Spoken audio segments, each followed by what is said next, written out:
Hi, everyone. It's May Lee with The May Lee Show.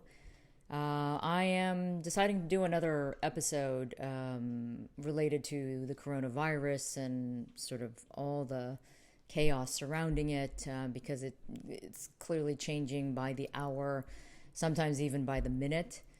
And I know a lot of you are worried, you're anxious, you're confused. And also, we're also dealing, I said this the last time in this special coronavirus episode that I did last week about the growing racism against Asians. So that I would like to, address again.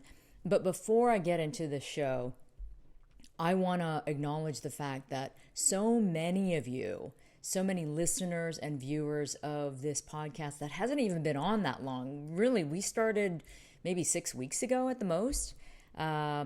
You have responded in such an unbelievable way to what we're trying to do with the show. You've been supportive. You have been very thoughtful in your comments. You've been really open and very genuine in your comments and telling me that this is the stuff that you want to hear about. You are appreciative that this is a platform where you're hearing things about the Asian American community and Asians around the world and the issues that we care about. And I'm glad that this is a resource for you.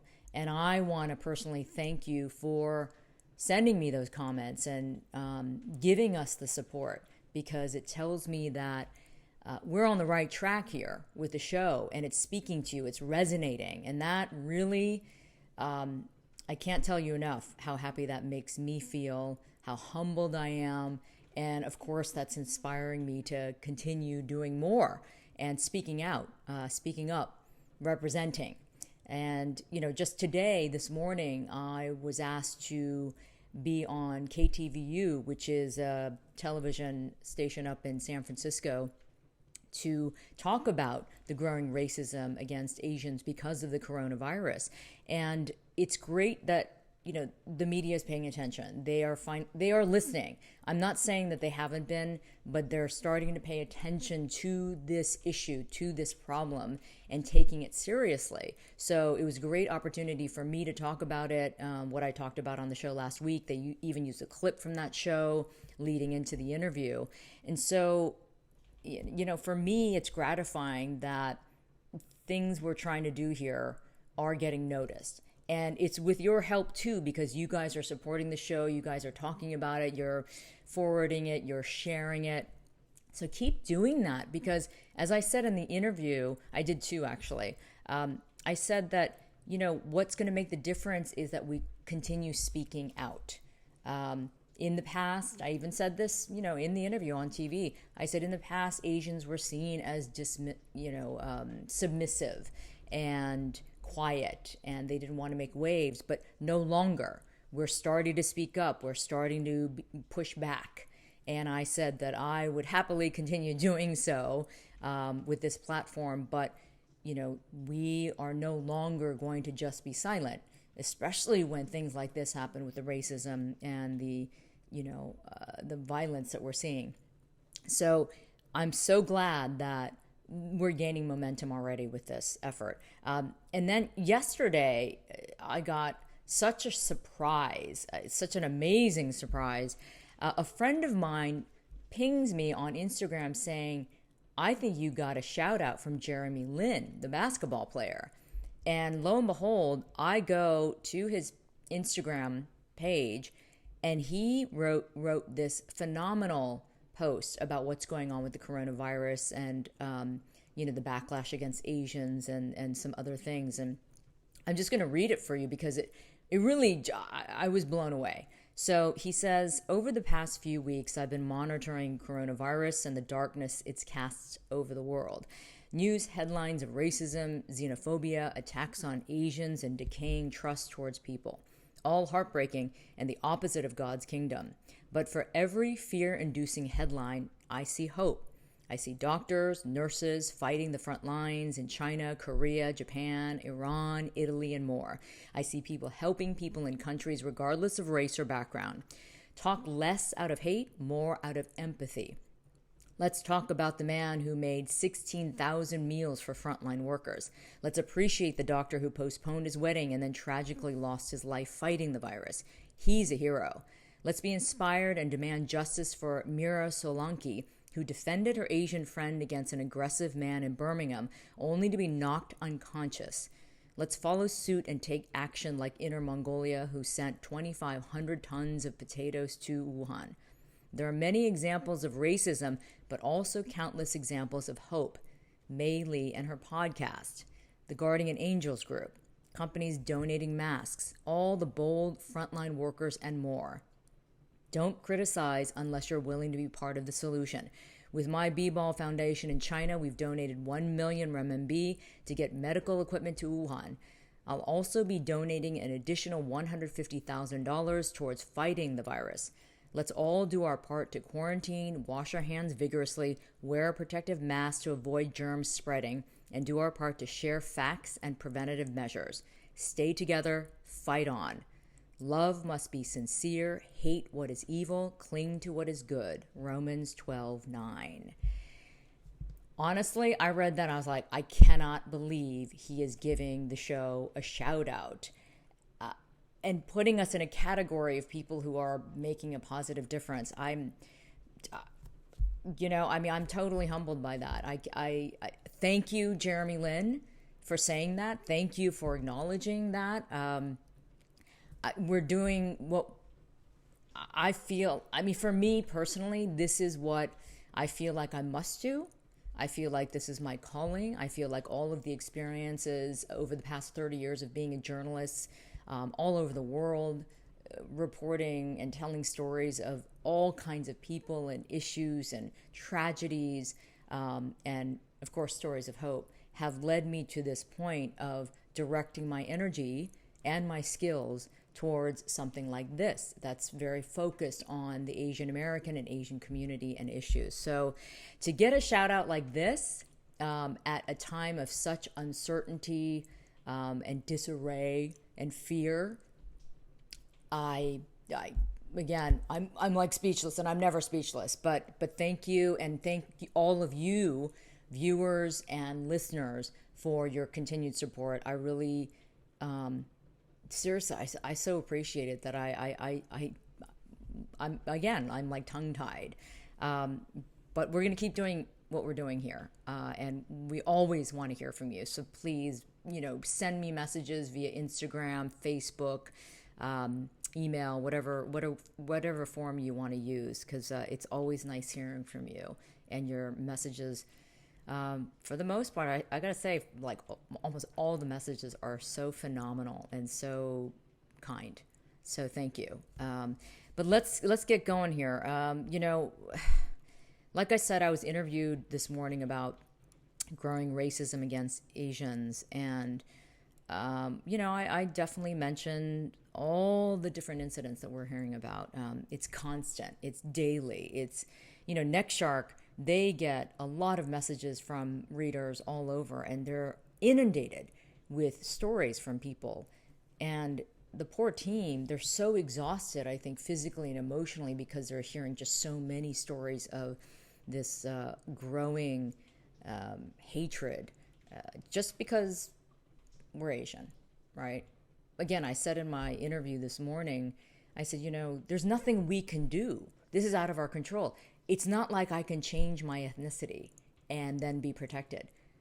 There's nothing we can do. So to be attacked just for the way we look, having nothing to do with the virus, is so, yeah, it's awful, right? We know. I think a lot of us have already felt this way, or that uneasiness, right? The uneasiness that we feel. But yeah, I mean, we're hearing more stories about a Korean student who was punched in New York City, I think just yesterday, on the street, because the woman was telling her that she should be wearing a mask because she has coronavirus, which she doesn't. But she was punched, and I believe her jaw was dislocated.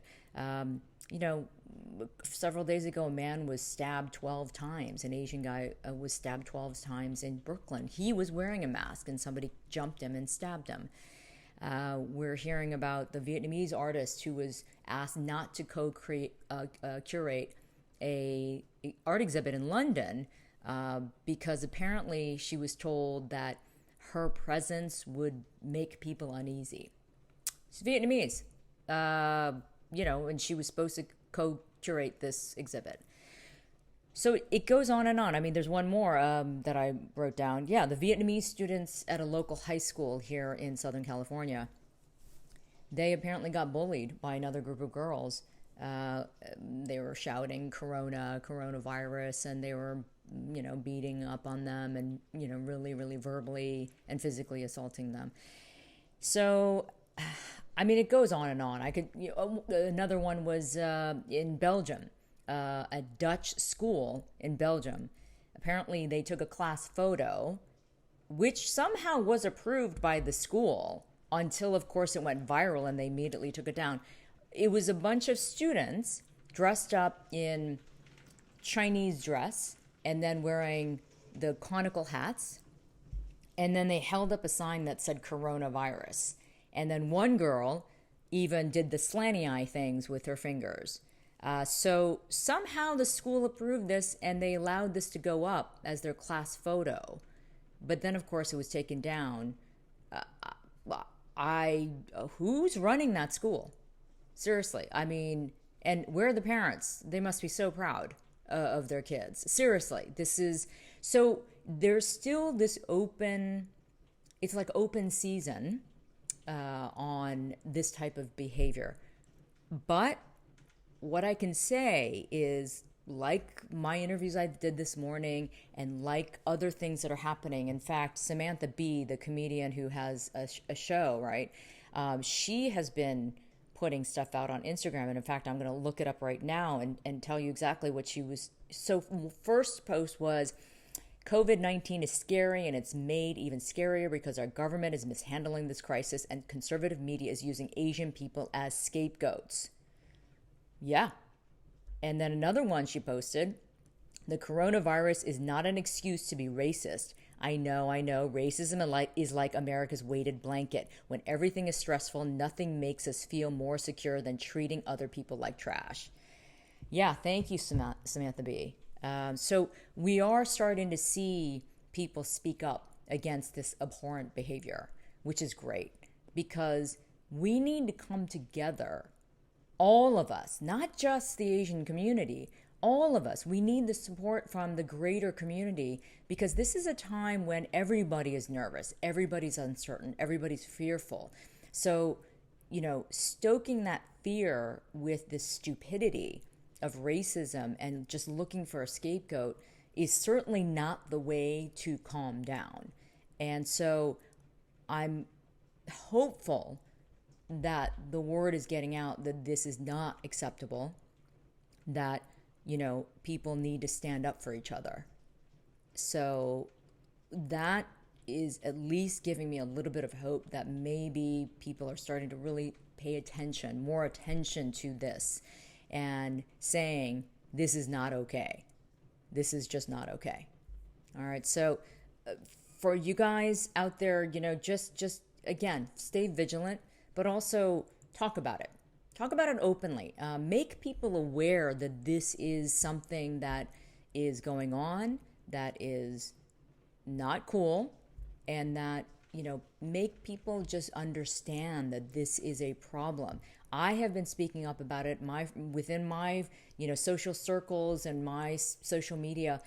My non-Asian friends are getting it and they're horrified. But if I hadn't said anything about it and if I hadn't started bringing it up, they wouldn't have never known, right? So it's important for us within the Asian community to speak up about it, to try and combat it in whatever way we can, nonviolent, I would hope, educate, raise awareness. Speaking of violence, we are hearing those reports about gun sales going through the roof amongst Asian Americans, particularly Chinese, and because they're so scared of this growing racism, this growing violence. So some gun shops here in Southern California are reporting that, gun sales are going up 5-fold. And most of the buyers are Asians.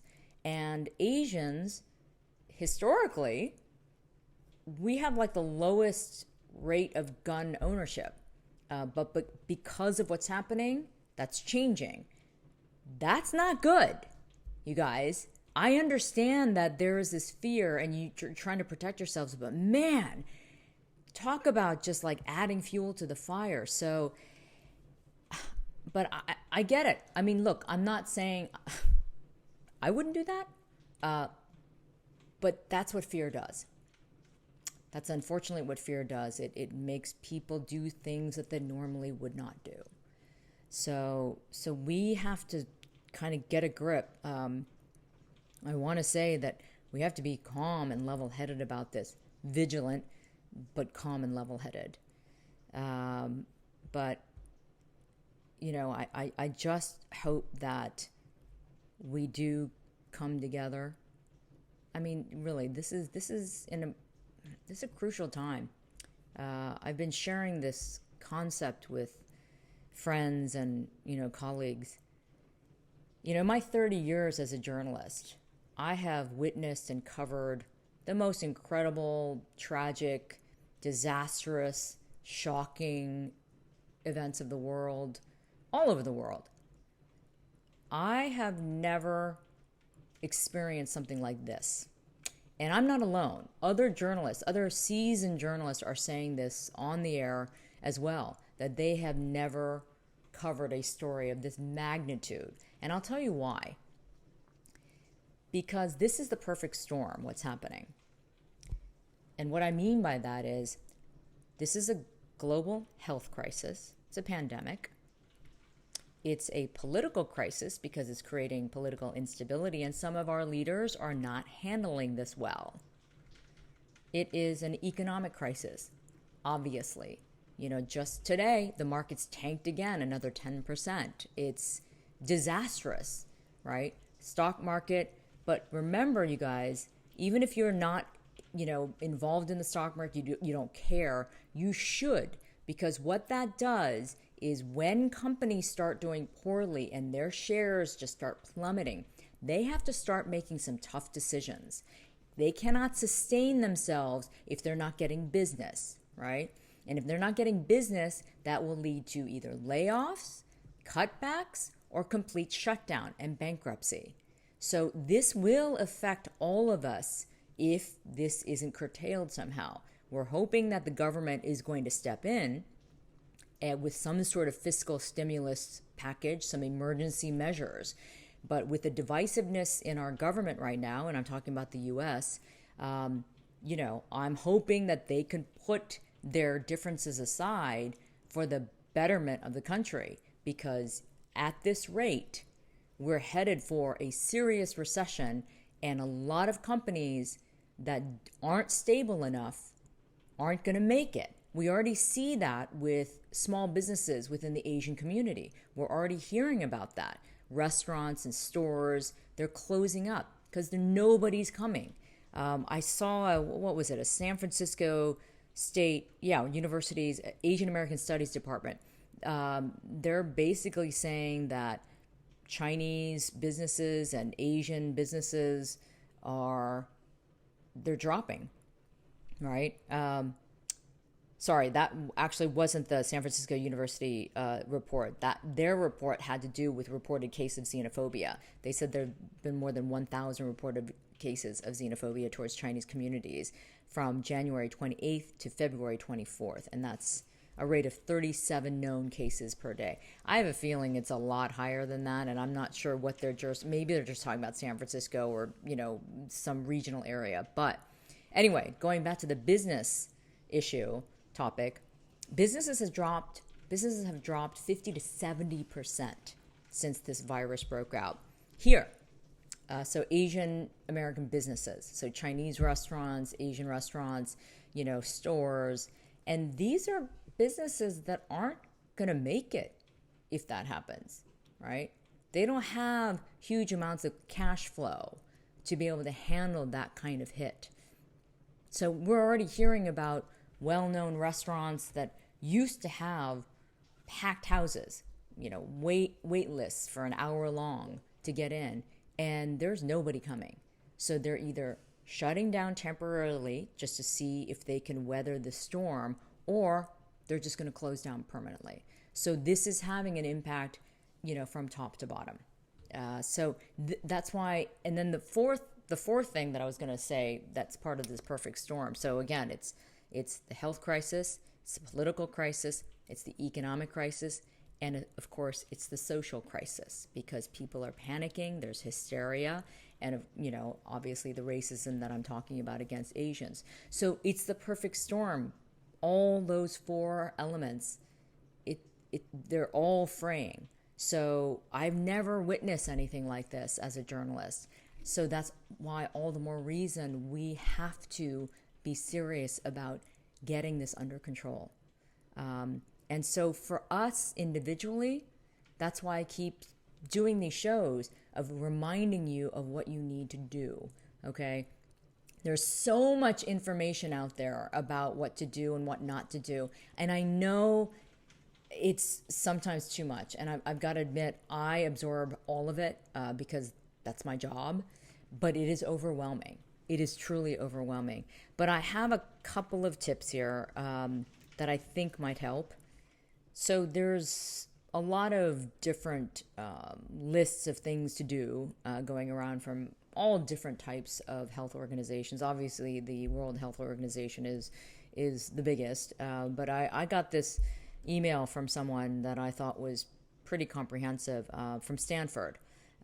So it says, the new coronavirus may not show sign of infection for many days. How can you know if you're infected? By the time you have a fever and or a cough and go to the hospital, the lung is usually 50% fibrosis.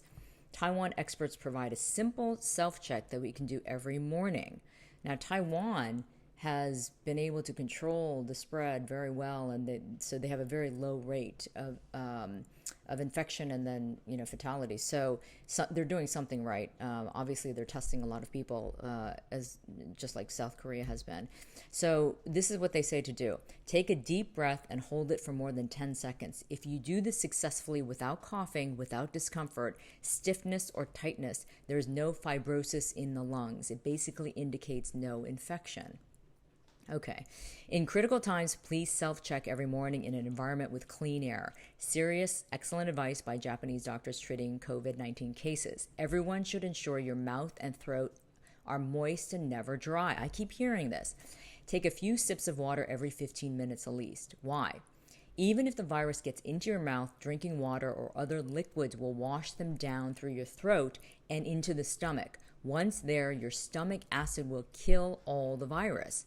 If you don't drink enough water regularly, the virus can enter your windpipe and then the lungs. That's very dangerous. So I have heard that from many sources about keeping your mouth moist and drinking lots of fluids. So that's the reason why they suggest that. Okay, so here's some other things.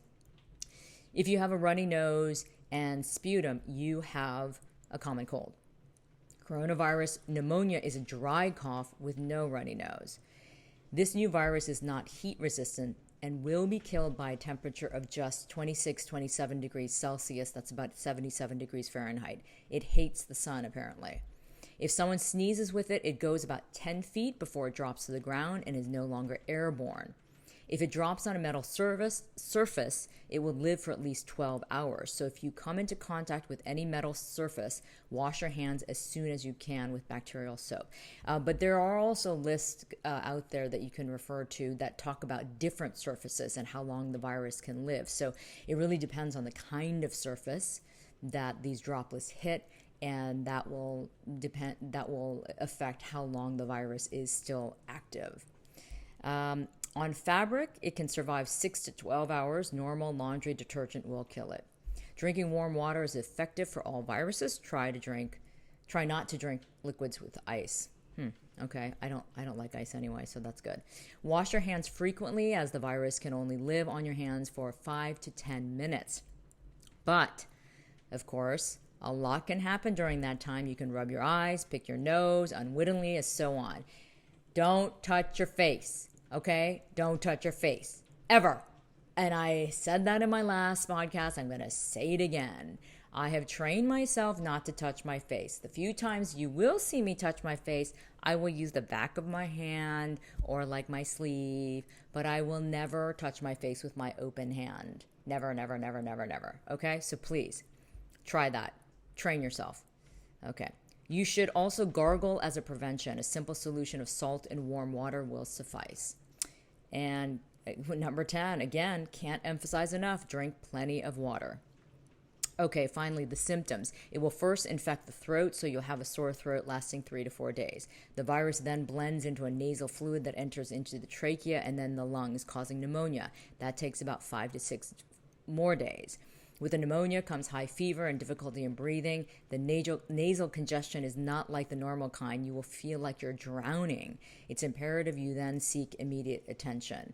But this is an outline, but obviously we've read reports from other people saying that they all of a sudden got a fever and no other symptoms.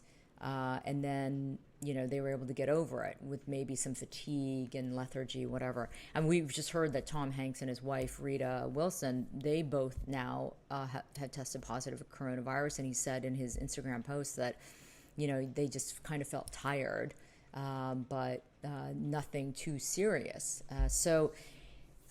I think it's one of those things where, yes, we can follow these guidelines of symptoms, but it seems like there is some crossover between coronavirus and flu. So we just have to stay on top of it. You just have to stay on top of how you feel, but then also, of course, take these precautionary measures. The other thing that I would like to talk about, because it's totally affecting me, and I will openly admit it, and it's the psychology, it's the anxiety that we're all feeling because of this. I have to admit, I wake up now in the morning. I got up at 4 a.m. this morning. Not got up, I woke up at 4 a.m. this morning. Just because, I think we're all feeling so anxious and just uncertain, right? What is today going to bring? What is each day going to bring? And that is not the way to go. And I'm not advising this at all. I'm just sharing how I am reacting. I'm trying to stay calm, but at the same time, I'm, kind of exposing myself to all of this information, too much of it. But it's because I want to know what's going on. So, people are all, I think, feeling an element and a level of anxiety. That can't be helped. So the WHO has put out some information about how to cope with stress and anxiety during this time. So I thought I'd share that too. It's on their website. So it says, it is normal to feel sad, stressed, confused, scared, or angry during a crisis. Talking to people you trust can help. Contact your friends and family. I agree with that. I think keeping in touch with people, socializing in a way where you can at least openly express your anxiety or even just have a laugh, I think that helps. If you must stay at home, maintain a healthy lifestyle, including proper diet, sleep, exercise, and social contacts with loved ones at home and by email and phone with other family and friends. Yes. Don't use smoking, alcohol, or other drugs to deal with your emotions. Okay, I'll admit, the alcohol part, no, that's not going to happen. Sorry. I like my wine, and I'm liking it a lot more lately. I'm just being honest. The other stuff, no, not interested. However, I will say that I have never taken Xanax, and that is a prescription drug that's supposed to help with anxiety. People take it when they're anxious about something or about to get on a plane if they have, fear of flying. But I have to say that I have now wondered, geez, if I had some Xanax, I might take one. So again, I'm not promoting this. I'm just saying how I've been reacting. But yes, overall, they're saying you really shouldn't rely on all of these things to help you calm down. If you feel overwhelmed, talk to a health worker or counselor. Have a plan where to go and how to seek help for physical and mental health needs if required. Get the facts. Gather information that will help you accurately determine your risks so that you can take reasonable precautions. Find a credible source you can trust, such as WHO website or local or state public health agency. This next one is a tough one for me. Limit worry and agitation by lessening the time you and your family spend watching or listening to media coverage that you perceive as upsetting. Well, pretty much all the media coverage is upsetting. I mean, because there's really not a lot of good news to be reporting. I mean, they're reporting what's happening, and that's the news. And I understand that as a journalist, that's what we do. But yes, if you can limit your exposure to the media and all these reports, because it's pretty much 24/7, you should. Just kind of take it in bits and pieces, what's needed, what's necessary, but don't sit there in front of the TV all day and all night like I do. Okay.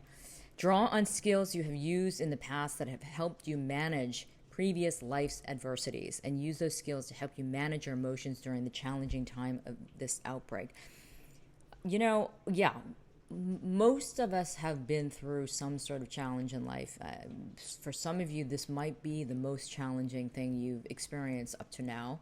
But a lot of us have had loss, grief, difficulties, health crisis, things like that.